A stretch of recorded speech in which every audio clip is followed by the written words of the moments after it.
सोच, जब रजिया के 2-3 बच्चे होकर मर गए और उम्र ढल चली तो रामू का प्रेम उससे कुछ कम होने लगा और दूसरे ब्याह की धुन सवार हुई। आए दिन रजिया से भक्षक होने लगी। रामू एक न एक बहाना खोजकर रजिया पर बिगड़ता और उसे मारता और अंत को वो नई स्त्री ले ही आया। इसका नाम था दासी। चंपई रंग था, बड़ी बड़ी आंखें, जवानी की उम्र, पीली कुसांगी।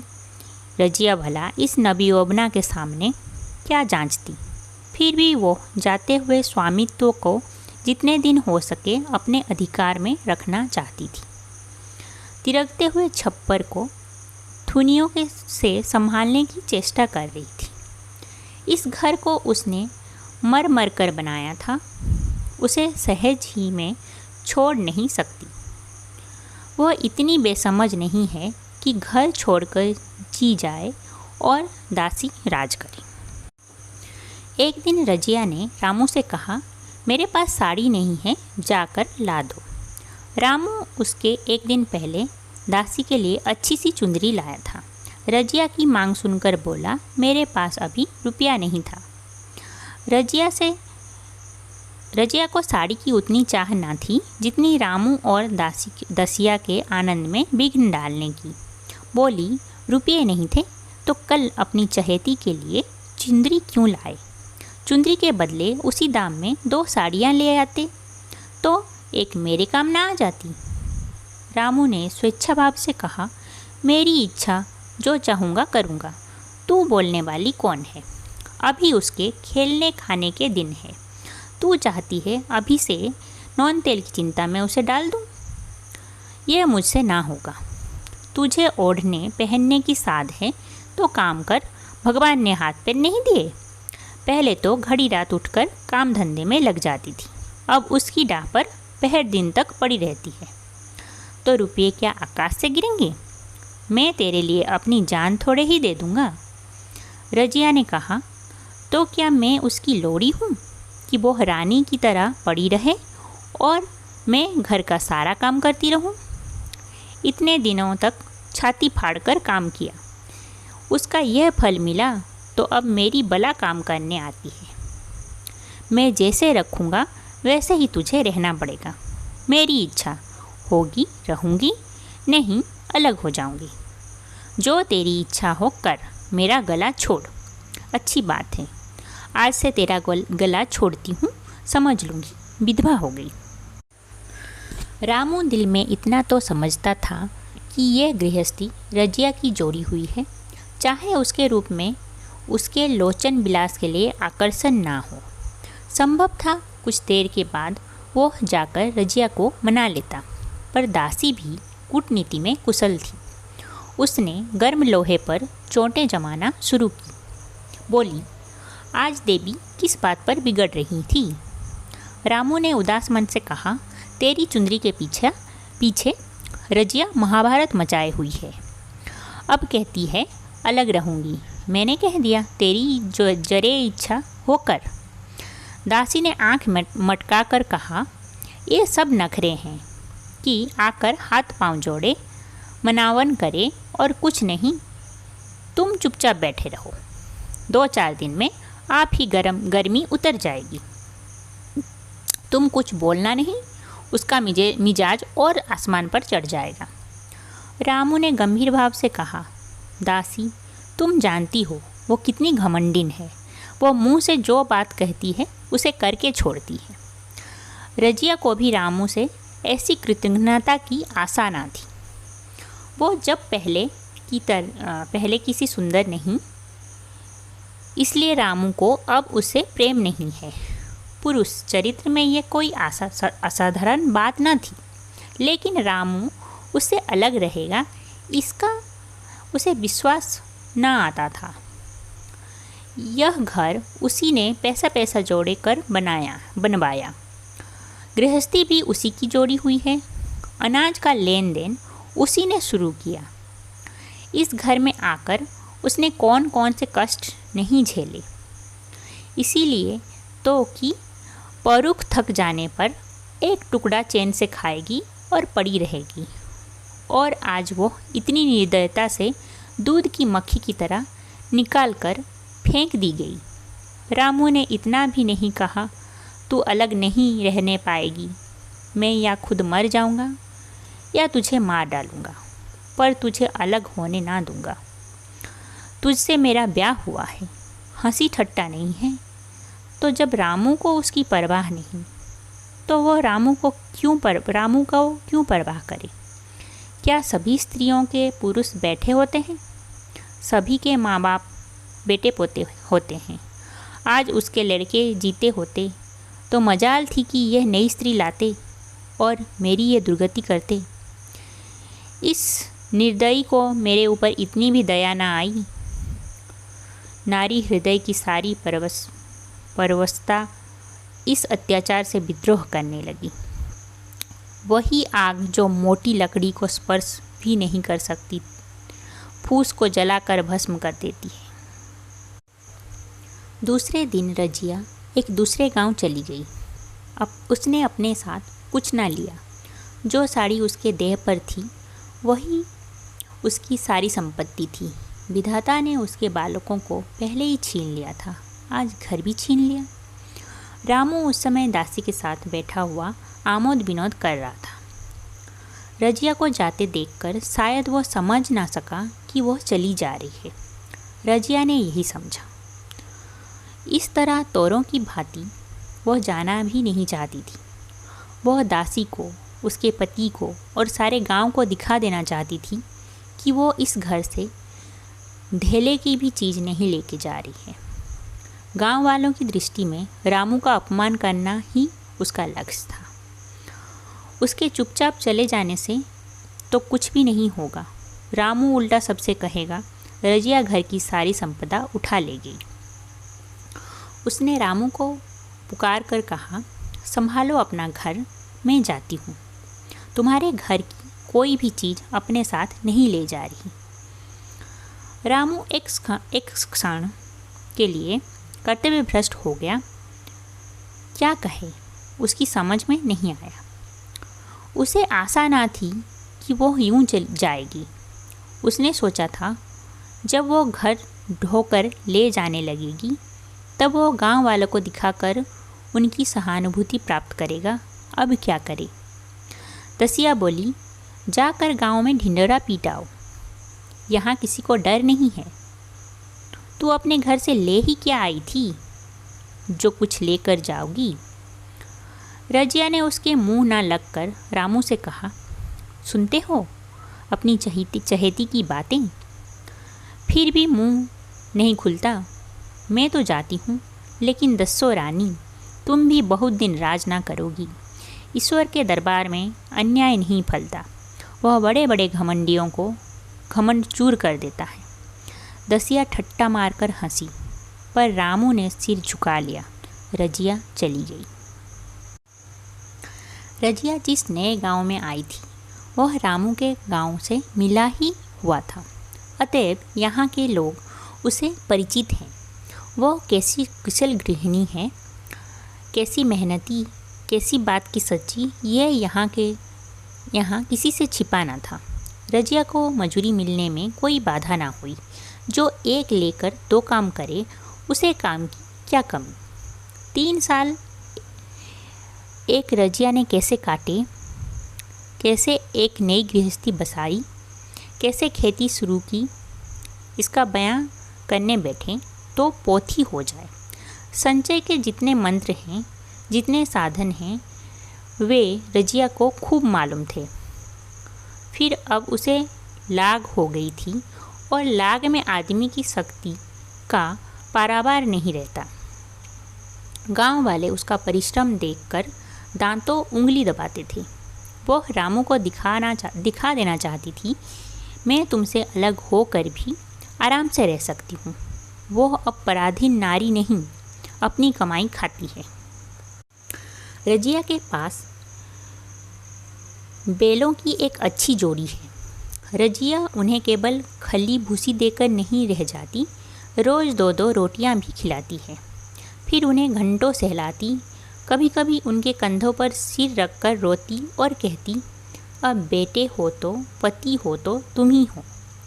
मेरी जान अब तुम्हारे ही साथ है। दोनों बैल शायद रजिया की भाषा और भाव समझते हैं। वे मनुष्य नहीं बैल हैं। दोनों सर नीचा करके रजिया का हाथ चाटकर उसे आश्वासन देते हैं।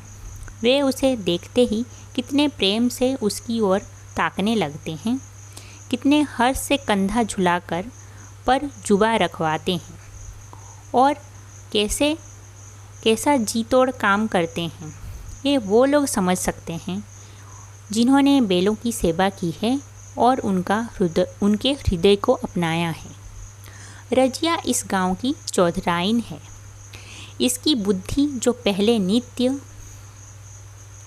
आधार खोजती रहती थी और स्वच्छंद रूप से अपना विकास ना कर सकती थी, अब छाया से निकलकर प्रौढ़ और उन्नत हो गई है। एक दिन रजिया घर लौटी तो एक आदमी ने कहा, तुमने सुना नहीं चौधराइन, रामू तो बहुत बीमार है। सुना 10 लंघन हो गए हैं। रजिया ने उदासीनता से कहा, जूड़ी है क्या? जूड़ी नहीं, कोई दूसरा रोग है। बाहर खाट पर पड़ा था। मैंने पूछा, कैसा जी है रामू? तो रोने लगा, बुरा हाल है। घर में एक पैसा भी नहीं है कि दवा दारू करे। दसिया के एक लड़का हुआ है। वो तो पहले से ही काम धंधा ना करती थी और अब तो लड़कोरी है, कैसे काम करने आए। सारी मार रामू के सिर जाती। फिर गहने चाहिए, नई दुल्हनिया कैसे रहे। रजिया ने घर में जाते हुए कहा, जो जैसा करेगा आप भोगेगा। लेकिन अंदर उसका जी ना लगा। वो एक क्षण में फिर बाहर आई। शायद उस आदमी से कुछ पूछना चाहती थी और इस अंदाज से पूछना चाहती थी मानो उसे कुछ परवाह नहीं है। पर वो आदमी चला गया था। रजिया ने पूरब पश्चिम जाकर देखा, वो कहीं ना मिला। तब रजिया द्वार के चौखट पर बैठ गई। इसे वे याद करने लगी। इसे वो शब्द याद आए जो उसने 3 साल पहले रामू के घर से चलते समय कहे थे। उस वक्त जलन में उसने वो साप दिया था। अब वो जलन न थी। समय ने उसे बहुत कुछ शांत करा दिया था। रामू और दासी की हीनवस्था अब ईर्ष्या के योग नहीं, दया के योग्य थी। उसने सोचा, रामू को 10 लंघन हो गए हैं तो अवश्य ही उसकी दशा अच्छी ना होगी। कुछ ऐसा मोटा ताजा तो पहले भी ना था। 10 लंघन ने तो बिल्कुल ही घुला डाला होगा। फिर इधर खेती बाड़ी में भी टोटा ही रहा। खाने पीने को भी ठीक ठाक ना मिला होगा। पड़ोसी की एक स्त्री ने आग लेने के बहाने आकर पूछा, सुना रामू बहुत बीमार है, जो जैसा करेगा वैसा ही पाएगा। तुम्हें इतनी बेदर्दी से निकाला कि कोई अपने बेरी को भी ना निकालेगा। रजिया ने टोका, नहीं दीदी, ऐसी बात ना थी। वो तो बेचारे कुछ बोले ही नहीं। मैं चली तो सिर झुका लिया। दसिया के कहने में आकर वो चाहे कुछ कर बैठे हों, यूँ मुझे कभी कुछ नहीं कहा। किसी की बुराई क्यों करूं? फिर कौन मर्द ऐसा है जो औरतों के बस नहीं जो हो जाता? दसिया के कारण उनकी ये दशा हुई है। पड़ोसिन ने आग ना मांगा, मुंह फेर कर चली गई। रजिया ने कलसा और रस्सी उठाई और कुएं पर पानी खींचने लगी। बैलों को सानी पानी देने की बेला आ गई थी, पर उसकी आंखें उस रास्ते की ओर लगी हुई थी जो मलसी रामू के गांव को जाता था। कोई उसे बुलाने अवश्य ही आ रहा होगा। नहीं, बिन बुलाए वो कैसे जा सकती है? लोग कहेंगे आखिर दौड़ आई ना। मगर रामू तो अचेत पड़ा होगा। 10 लंघन थोड़े नहीं होते। उसकी देह में था ही क्या? फिर उसे कौन बुलाएगा? दसिया को क्या गरज पड़ी है, कोई दूसरा घर कर लेगी, जवान है, 100 ग्राहक आ जावेंगे। अच्छा वो आ तो रहा है। हाँ आ रहा है। कुछ घबराया सा जान पड़ता है। कौन आदमी है, इसे तो कभी मलसी में नहीं देखा, मगर उस वक्त से मलसी कभी गई भी तो नहीं। 2-4 नए आदमी आकर बसे ही होंगे। बटोही चुपचाप कुएं के पास से निकला। रजिया ने कलसा जगत पर रख दिया और उसके पास जाकर बोली, रामू महतो ने भेजा है तुम्हें? अच्छा तो चलो घर, मैं तुम्हारे साथ चलती हूँ। नहीं अभी मुझे कुछ देर है, बैलों को सानी पानी देना है, दिया बाती करना है। तुम्हें रुपया दे दूँ, जाकर दसिया को दे देना, कह देना कोई काम हो तो बुला भेजे। बटही रामू को क्या जाने, किसी दूसरे गांव का रहने वाला था। पहले तो चकराया, फिर समझ गया। चुपके से रजिया के साथ चला गया और रुपये लेकर लंबा हुआ। चलते चलते रजिया ने पूछा, अब क्या हाल है उनका? बटोही ने अटकल से कहा, अब तो कुछ संभल रहे हैं। दसिया बहुत रो धोरे तो नहीं रही है? रोती तो नहीं थी। वो क्या रोएगी, मालूम होगा पीछे। बटोही चला गया तो रजिया ने बैलों को सानी पानी किया, पर मन रामू की ही ओर लगा हुआ था।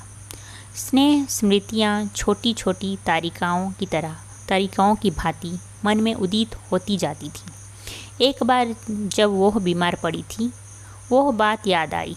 10 साल हो गए। वो कैसे रात दिन उसके सिरहाने बैठा रहता था, खाना पीना तक भूल गया था। उसके मन में आया, क्यों ना चलकर देख ही आवे। कोई क्या कहेगा, किसका मुंह है जो कुछ कहे। चोरी करने नहीं जा रही हूँ, उस आदमी के पास जा रही हूँ जिसके साथ 15-20 साल ही हूँ। दसिया नाक सिकोड़ेगी, मुझे उससे क्या मतलब। रजिया ने किवाड़ बंद किया, घर मजूर को सहेजा और रामू को देखने चली, कांपती झिझकती, क्षमा का दान लिए हुए। रामू को थोड़े ही दिनों में मालूम हो गया था कि उसके घर की आत्मा निकल गई और वो चाहे कितना जोर करे, कितना ही सिर खपाए, उसमें स्फूर्ति नहीं आती थी। दासी सुंदरी थी, शौकीन थी और फूहड़ थी। जब पहला नशा उतरा तो ठाई ठाई शुरू हुई। खेती की उपज कम होने लगी और जो होती भी थी वह उटपटांग खर्च होती थी। ऋण लेना पड़ता था। इसी चिंता और शौक में उसका स्वास्थ्य बिगड़ने लगा। शुरू में कुछ परवाह ना की, परवाह करके ही क्या करता। घर में पैसे ना थे। अताइयों की चिकित्सा ने बीमारी की जड़ और मजबूत कर दी और आज 10-12 दिन से उसका दाना पानी छूट गया था। मौत के इंतज़ार में खाट पर पड़ा कराह रहा था और अब वो दशा हो गई थी जब हम भविष्य से निश्चिंत होकर अतीत में विश्राम करते हैं, जैसे कोई गाड़ी आगे का रास्ता बंद पाकर पीछे लौटे। रजिया को याद करके वो बार बार रोता और दासी को कोसता, तेरे ही कारण मैंने उसे घर से निकाला। वो क्या गई, लक्ष्मी चली गई, मैं जानता हूँ। अब भी बुलाऊं तो दौड़ आएगी, लेकिन बुलाऊं किस मुँह से। एक बार वो आ जाती और उससे अपने अपराध क्षमा करा लेती, फिर मैं खुशी से मरता और लालसा नहीं है।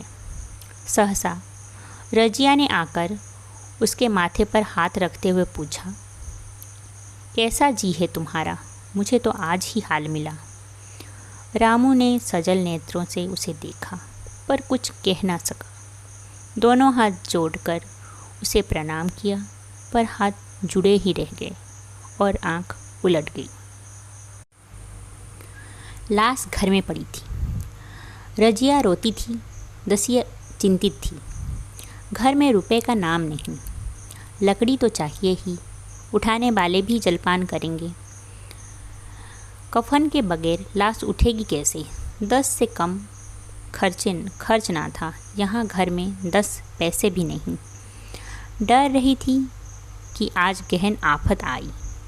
ऐसी कीमती भारी गहने ही कौन थे, किसान की बिसात ही क्या। 2-3 नग बेचने से 10 मिल जाएंगे, मगर और हो ही क्या सकता है। उसने चौधरी के लड़के को बुलाकर कहा, देवर जी, ये बेड़ा कैसे पार लागे। गांव में कोई धेले का भी विश्वास करने वाला नहीं। मेरे गहने हैं, चौधरी से कहो इन्हें गिरोह रख कर आज का काम चलाएं, फिर भगवान मालिक हैं। रजिया से क्यों नहीं मांग लेती। सहसा रजिया आंखें पोंछती हुई आ निकली, कान में भनक पड़ी। पूछा, क्या है जोखू, क्या सलाह कर रहे हो। अब मिट्टी उठाओगे कि सलाह की बेला है। हाँ, उसी का सरंजाम कर रहा हूँ। रुपये पैसे तो यहाँ होंगे नहीं, बीमारी में खर्च हो गए होंगे। इस बिचारी को तो बीच मंझधार में छोड़कर चल गया। तुम लपक कर उस घर चले जाओ। भैया कौन दूर है, कुंजी लेते जाओ। मंजूर से कहना भंडार से 50 रुपये निकाल दे। कहना ऊपर की पटरी पर रखे हैं। वह तो कुंजी लेकर उधर गया। इधर दसिया रज्जो के पैर पकड़कर रोने लगी। बहनाबे के ये शब्द उसके हृदय में बैठ गए। उसने देखा रजिया में कितनी दया, कितनी क्षमा है। रजिया ने उसे छाती से लगाकर कहा, क्यों रोती है बहन, वह चला गया, मैं तो हूँ। किसी बात की चिंता ना कर। इस घर में हम और तुम दोनों उसके नाम पर बैठेंगी। मैं वहाँ भी देखूँगी, यहाँ भी देखूँगी। धाप भर की बात ही क्या। कोई तुमसे गहने पाते मांगे तो मत देना। दसिया का जी चाह रहा था कि सर पटक कर मर जाए।